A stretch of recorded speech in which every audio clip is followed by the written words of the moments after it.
Imagine someone named John savoring his favorite fried chicken in a restaurant.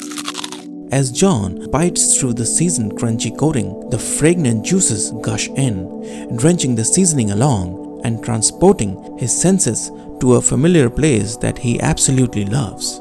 However, amidst his enjoyment of this daily ritual, John grapples with the feeling of guilt as he suffers from fatty liver disease. While the disease never disrupted John's life to date, it can possibly do so if he does not stop consuming fried chicken every day. It is not that John does not understand the risks, but his addiction to fried chicken makes him refute the subliminal fear of fatty liver. When conflicted between his cravings and facts, John purposefully seeks biased answers and opinions from the internet that downplays the risks of his condition. Deep down though, John knows that he is wrong, yet he justifies his unhealthy eating habits. And while John may seem absurd, we are not any different from John. We defend numerous wrongs, from justifying our food habits, our addictions, and staunchly backing corrupt politicians, despite facing not only detrimental health effects, but also strained relationships, leading to animosity and self-inflicted suffering. But why? Why do we keep justifying our wrong choices and ideas? Why can't we simply move on? It looks much simpler after all. Well, turns out it is not. According to experts, when we are divided between two contradictory lines of thoughts, facts, or ideas, we experience psychological stress or discomfort. This stress or discomfort is what we call cognitive dissonance. The theory of cognitive dissonance was first given by Leon Festinger, an American psychologist. Festinger said that the brain dislikes the feeling of conflicting thoughts and tries to rationalize the side that we hold closer to ourselves using three different ways. These are ignoring the idea or fact that creates the contradiction, delegitimizing it by refuting the fact, and lastly, by providing arguments claiming the behavior is rare or a one-off event. Irrespective of which tactic the brain uses, it kickstarts the process by anchoring itself in the ego and comes up with flawed reasoning and biased opinions, things that we deep down know are wrong. John perhaps is using a mix of the second and third mechanism to convince himself and others that fatty liver is not a big deal, as 1 in 4 people in America have got this condition, but apparently 25% of America is not in hospital. John's response is understandable because John is addicted to fried chicken, and addictions serve as one of the major triggers of cognitive dissonance. Smoking is no different. Like fried chicken, smoking is also addictive in nature and poses serious health risks. However, smokers denying and downplaying its risk is very common. Clearly, addictions are one of the major triggers of cognitive dissonance, but not the only one out there. The tendency to justify choosing an option over multiple options can also create conflicting feelings within ourselves. This is especially true when we do not see the desirable results as expected from the choice we have made. A common example in the current day and age can be choosing a high-paying, high-stress job within a toxic work environment. Nobody likes a toxic job, but the urgency for financial independence makes you take the bait. Even if our intrinsic judgment and intuition signals that the job is likely to be stressful, it is usually overpowered by the desire to be independent, to have the best gadgets, the best clothing, weekend getaways, and of course, end up with our special someone for a happily ever after. But within a few days on the job, it did not take long until your fears started to come true. Before long, you found yourself grinding for 9 or even 10 hours instead of the usual 8. The only glimpse of the sun you caught was when you rushed to your workplace, because by the time you left, it was already dark. Yet, your newly found predicament did not deter your vision of an ideal future. However, as days passed by, you accumulated enough boredom, humiliation, stress that finally started to change your mind. Unlike before, you are no longer justifying the choice of a corporate job. But the moment you decided to quit, a thought came into your mind. What would you do next? I personally think that a majority of us have found ourselves in a similar situation and asked ourselves the same question. Such moments, filled with doubt and confusion, compels us to seek opinions from others. But instead of helping, People often burden us under social pressure, wanting us to conform and in turn leading to more conflicting thoughts and ideas. This is the third trigger for cognitive dissonance: social pressure.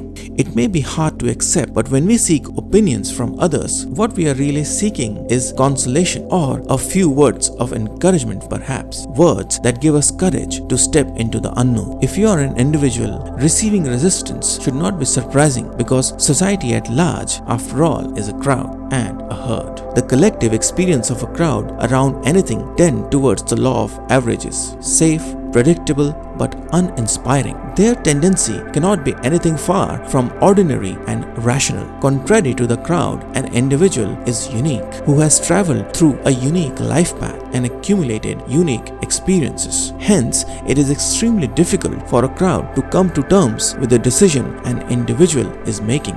This is why listening to everyone and tending to groupthink create an enormous amount of conflict and dissonance within an individual. In fact, groupthink is so dangerous that it leads individuals to disregard their own judgment despite being confident of their factual accuracy. This is also proven by an experiment called the Asch experiment. Solomon Asch, a Polish-American psychologist, conducted this experiment to understand how people yield to group pressure and conform to the opinions of others. In this experiment, participants were shown a line and then asked to pick the matching line from a set of comparison lines. The correct answer was obvious. However, unbeknownst to the participant, the rest of the group were confederates of the experimenter and purposefully chose incorrect answer. Asch found that many participants conformed to the group's incorrect answers, even when they were sure of the correct option themselves. The experiments shed light on the power of social influence and the tendency for individuals to adjust their behavior and conform to public opinion. Have you also conformed to similar social pressures only to regret later on? Let us know your thoughts in the comments section below. We learned that clutching on to incorrect beliefs or facts at the face of discomfort is a coping mechanism by the brain. But why does the brain do so? Why is it so hard for us to stand firm and accept the fact that what is wrong is indeed wrong? A possible explanation could be the fact that the idea that we want to defend so badly isn't a standalone idea by itself. It is one of the building blocks, serving as a connecting link to multiple other beliefs and ideas that collectively create our personality and ego. Not only that, we have also assigned a perfect picture or a desirable cognition to each idea in this chain, to each connecting link.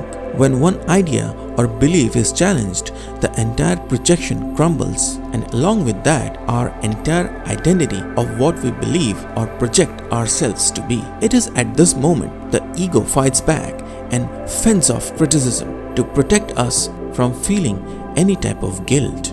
And this isn't limited to conforming to a group or forcing oneself to support the seemingly harmful decisions. The ego also defends our addictions. Now, you may ask, how does something that has a biochemical basis connect to ego? It is because the answer does not lie in the chemistry of addiction, but the motivation behind seeking the intoxicants instead. And that motivation is the need to escape reality.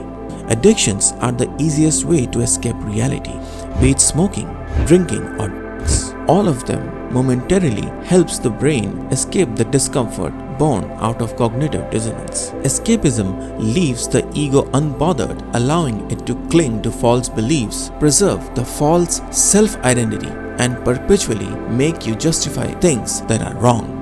Even food also falls in that list. People who dodge intoxicants may instead get addicted to food, as food seems harmless and free from the taboos associated with intoxicants. However, food with high salt, sugar, and fat content is being increasingly acknowledged as addictive by doctors and mental health specialists. The high sugar, salt, and fat content induces a temporary sense of well-being, allowing people to indulge and zone out without guilt.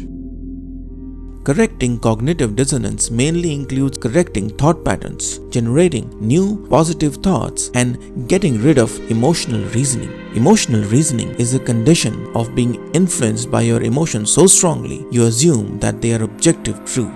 A lot of these techniques are transmitted in the form of knowledge. But knowledge is subtle in nature and may fail to get to the main villain, which is the ego. If knowledge could get past the ego and solve cognitive dissonance, fewer people would be suffering from conflicting thoughts in the present day and age where knowledge is available in plenty. But this is not the case. We see more people justifying things that are wrong in some way, shape or form. This is where the crucible of realization makes a difference. I personally believe that we open up doorways to painful realization when we keep moving in the same direction despite facing a lot of dissonance.